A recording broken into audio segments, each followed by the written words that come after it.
আজি গ্ৰামীণ বিকাশ ট্ৰাষ্টৰ যিটো প্ৰগ্ৰেম আমাৰ যিটো কোলাবৰেশ্যন আছে তাত আপোনালোকৰ এই গাঁৱত আহি আপোনালোকৰ লগত যিটো মানে মত বিনিময় কৰিলোঁ তাত যথেষ্ট ভাল লাগিছে। আজি আচলতে কৃষক দিৱসটো আপোনালোকৰ দিন। আপোনালোকে কেনেধৰণে খেতি কৰিছে বা আপোনালোকক কেনেদৰে খেতি কৰিব লাগিব ইন ফিউচাৰ, এই গোটেইখিনি আমি অকণমান ডিছকাছ কৰিছোঁ। আমি জানো আপোনালোকে আমাৰ অন্নদাতা, কিন্তু আপোনালোকক কেনেকৈ আগবঢ়াই বা কেনেকৈ আমি স্বীকৃতি খেতিয়ক হিচাপে এটা স্বীকৃতি দিব পাৰোঁ বা আপোনালোকে কেনেকৈ এটা স্বীকৃতি ল'ব পাৰে তাৰ বিষয়ে আমি কিছুমান স্কিমৰ কথা ক'লোঁ। আপোনালোকক খেতি কেনেকৈ কৰিব লাগে সেইটোৰ বিষয়ে ক'লোঁ। দেৱজিৎ শৰ্মাৰ নিচিনা ডাঙৰ ডাঙৰ খেতিয়কো আছে ইয়াতে।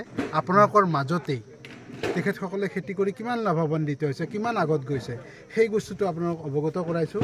মানুহে কৰিব নোৱাৰা কাম একো নাই। কৃষিৰ ক্ষেত্ৰত আমি ভাৰতীয় গৱেষণা পৰিষদৰ যিটো ধেমাজিৰ আমাৰ যিটো কেম্পাছ, সেই কেম্পাছটো আপোনালোকৰ কাৰণে। আমি আপোনালোকৰ কাৰণে ফৰ্মুলেট কৰিম। আজি যিবোৰ ডিছকাছ কৰিলোঁ আপোনালোকৰ সেই হিচাপে আমি প্ৰজেক্ট ডিজাইন কৰিম। প্ৰজেক্ট ডিজাইন কৰি আমি গৱেষণা কৰিম। গৱেষণা কৰি এই যিটো লোকেশ্যন এই লোকেশ্যনত কোনটো ছিষ্টেম ভাল হ'ব তাৰ বিষয়ে আমি আমাৰ নেচাৰেল যিটো ৰিচোৰ্চ সেই ৰিচোৰ্চ ইউজ কৰি কেনেকৈ ভালকৈ খেতি কৰিব পাৰিম তাৰ বিষয়ে যথেষ্টখিনি আমি ৰিচাৰ্চ গৱেষণা কৰিম। ইয়াৰ উপৰিও আমি শিক্ষা দি আছোঁ, ষ্টুডেণ্টবোৰক আমি পঢ়াওঁ। BSc MSc আমি পঢ়াই আছোঁ এগ্ৰিকালচাৰত। গতিকে তেখেতসকলক কেনেকুৱা ধৰণৰ আমি শিক্ষা দিব লাগিব সেইবোৰ ফৰ্মুলেট কৰিম। আৰু আপোনালোকৰ নিড বেছ যেনেকুৱা ধৰণৰ আপোনালোকক ট্ৰেইনিং লাগিব বা স্কিল ডেভেলপমেণ্ট কৰিব লাগিব, ক'ত আপুনি পিছ পৰি আছে, কেনেকৈ আগবাঢ়িব লাগিব, সেইবোৰ ক্ষেত্ৰত আমি যথেষ্ট পৰিমাণে আজি অৱগত হ'লোঁ আৰু সেই বিষয়ে আমি ট্ৰেইনিং দিম আপোনালোকক। গতিকে আপোনালোকে আমাৰ সুবিধা লওক, সেই সুবিধাটোক আপোনালোকক আহ্বান কৰিছোঁ। কাৰণ খেতিয়ক ডেভেলপ হ'লেহে আমি বিকশিত ভাৰত হ'ব পাৰিম। আৰু তাৰ লগতে মহিলা আইসকল আহিছে। আমি জানো যে বিকশিত ভাৰত হ'ব লাগিলে আইসকলৰ যথেষ্ট অৰিহণা আছে। গতিকে আপোনালোকক কেনেকৈ এম্পাৱাৰ কৰিব পাৰি, আপোনালোকৰ ইনকাম কেনেকৈ বঢ়াব পাৰি, এগ্ৰিকালচাৰ বুলি ক'লেই নহ'ব, এগ্ৰিকালচাৰত এলাইড ছেক্টৰো আছে। গতিকে এলাইড ছেক্টৰটো সকলোকে সমন্বিত কৰি আমি কেনেকৈ প্ৰফিটেবিলিটি কম মাটিত বেছি উৎপাদন কৰি কেনেকৈ আগবাঢ়ি যাব পাৰোঁ সেই বিষয়ে আমি যথেষ্টখিনি আলোচনা কৰা হ'ল। আৰু মই ভাবোঁ যে এইটো আপোনালোকক উপকৃত কৰিব আৰু সকলো কাৰণে শুভেচ্ছা থাকিল। ডাঙৰ এটা থিমেটিক কম্পনেণ্ট হয় এডুকেশ্যন, হেল্থ এণ্ড এডুকেশ্যন, আৰু আমাৰ লাইভলিহুডৰ এটা ছেক্টৰ আছে আৰু ফাইনেন্সিয়েল ইনক্লুজন।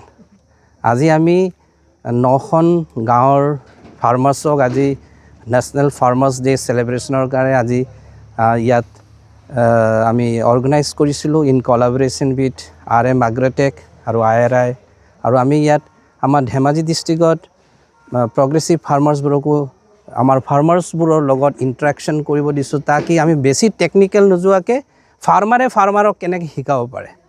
পিয়ৰ লাৰ্ণিং যোনটো আমি কনচেপ্টটো কওঁ যে পিয়ৰ লাৰ্ণিং, যে এজন ফাৰ্মাৰৰ পৰা এজন ফাৰ্মাৰে কেনেকৈ শিকিব পাৰে, এই বিষয়ে আমি আজি গোটেই দিনটোত এপাৰ্ট ফ্ৰম টেকনিকেল ছেশ্যন আমি সেইটো ছেশ্যনৰ ওপৰতো আমি গুৰুত্ব দিছোঁ। আজি আমি 4-5জনমান প্ৰগ্ৰেছিভ ফাৰ্মাৰ আজি নিমন্ত্ৰিত কৰিছিলোঁ আৰু নিমন্ত্ৰিত কৰি আমি ইণ্টাৰেকশ্যন ছেশ্যনৰ ওপৰত গুৰুত্ব দিছিলোঁ।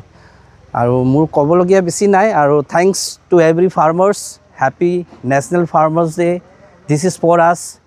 আৰু আমি সকলোৱে উইথ ছেল্ফ এষ্টিম আমি ক'ব পাৰোঁ যে আমি সকলোৱে ফাৰ্মাৰ হ'ব লাগিব, বিকজ ফাইনেন্সিয়েল ইকনমিক ছিকিউৰিটি বা ফাইনেন্সিয়েল ফুড ছিকিউৰিটিটো আপোনালোকেই কণ্ট্ৰিবিউট কৰে।